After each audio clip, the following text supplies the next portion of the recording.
having a wild, unstyled hair day today.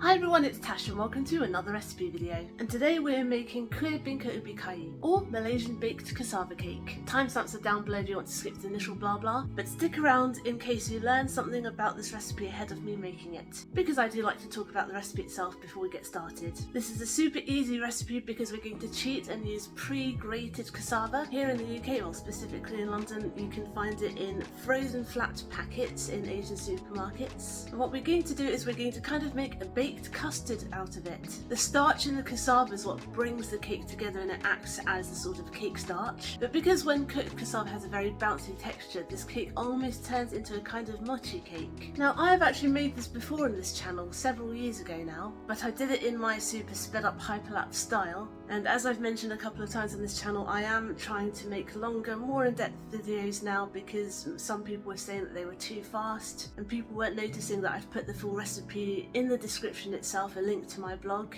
I think people just prefer to see things step by step, nice and slow, so you can see how it looks as it's going. So that's why I'm remaking this particular one now. And also because I really fancy some cassava cake. Now here's a fun fact if you're into toxicology and poisons. It's a root, kind of a tuber actually, like a potato's a tuber, only when the cassava is raw it is highly toxic. In fact, it contains cyanide compounds which are very nasty if consumed raw. So when people work with raw fresh cassava, they have to properly soak it for quite a while and then cook it obviously properly. Obviously there are many things that you should not eat raw, otherwise they'll at best give you a very bad stomach upset and at worst cease your existence on this earth, but when properly prepared and cooked, they are absolutely safe, and cassava is one of them. Luckily for you, we're not going to have to worry about spiking our side with cyanide this time because we're going to be using pre-grated, pre-prepared cassava. Still don't eat it raw from the packet. You wouldn't want to anyway, it doesn't taste very nice uncooked. So relax. You're not going to suffer from cyanide poisoning. To be honest, don't worry anyway, cassava is something that's been eaten for centuries, probably millennia, and many people to this day still eat cassava after preparing it from fresh. Just don't be silly about it. And like me, cheat and use pre-processed cassava. So with all that said, let's go to the kitchen and see how it's done. Now this is a baked cake, but we're actually starting at the hob today. By the way, sorry about any background hissing, background noise. I'm actually making some rice for dinner because, contrary to popular belief, I do not live on desserts. Let's start with adding a whole tin of full fat coconut milk into our saucepan. And we're going to flavour and fragrance it with 3 pandan leaves. These are fresh leaves, they're a bit floppy because I saw mine in the freezer, just so I can buy a batch, rinse them and then freeze them. I can take them out of the freezer whenever I like. I'm just going to lightly shred them so we can get as much flavour and fragrance out of these as possible, because they're a bit floppy and all over the place. So I'm going to lightly knock them up just to keep them in one place. And I'm going to drop this straight in the coconut milk. I'm going to heat this on medium heat and we're going to simmer it for 10 minutes. It's been 10 minutes, I'm going to shut the heat off and I'm going to let this cool down to about room temperature. Slightly warm is still okay, but we don't want to use it boiling hot. And while it cools down, I'm just going to leave these leaves in here and then we're going to remove them because we can't eat these are very fibrous. But since it's cooling down, let's leave this in for a bit extra longer.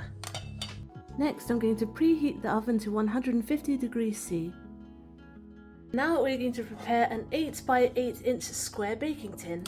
All I'm going to do is give it a good old greasing with some vegetable oil. Pour that in and give it a wipe around with some kitchen paper.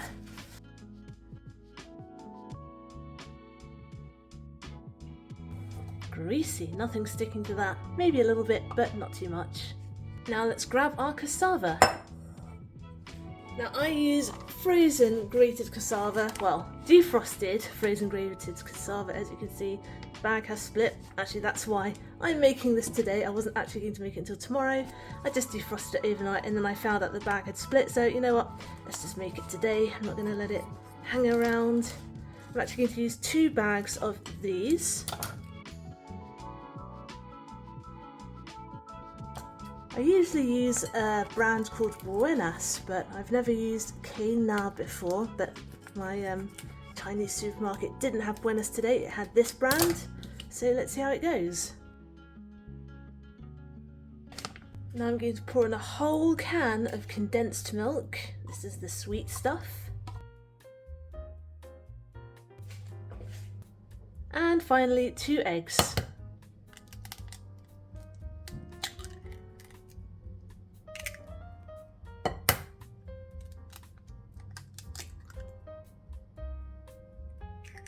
I'm going to start giving this a little mix.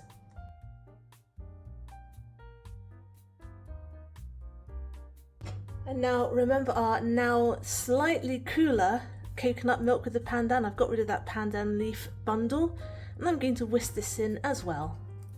Maybe I should have used a bigger bowl.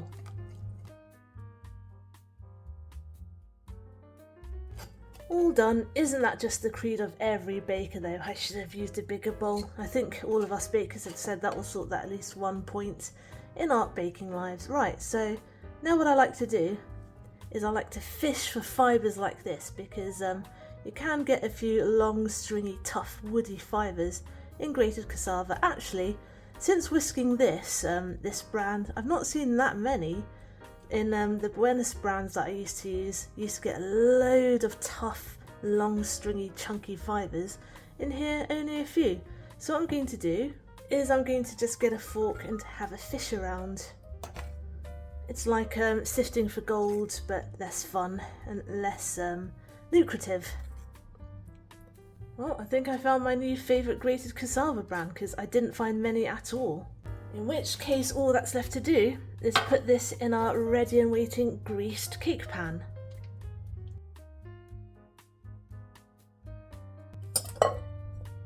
And because this is a bit of a watery mixture, we're going to bake it for a long time. An hour and a half to be exact, so we'll see you in an hour and a half. Our time is up. Oh, beautiful and golden. Okay, now we just need to let this cool down completely to room temperature. Our cake is now completely cool, so let's cut it. I'm going to loosen the sides up a bit with a knife.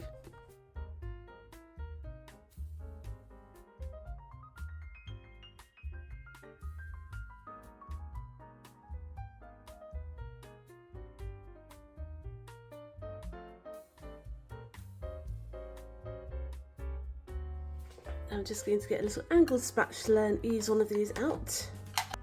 The first one is always the hardest to get out of the pan. There we go. Oh, lovely and dense. These smell so good. I'm so annoyed with the lighting though, because they are not burned and they're coming across as burned on the camera. I can assure you they aren't.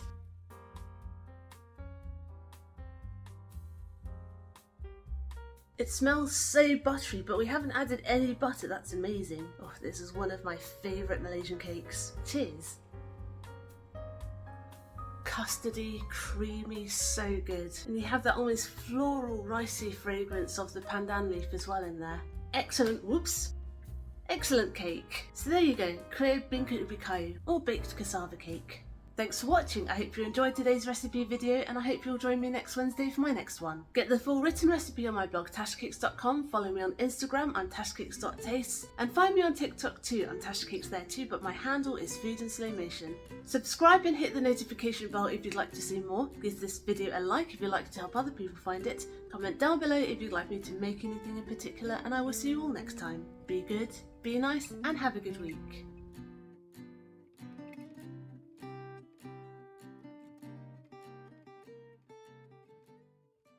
It's all kicking off with the cars outside again.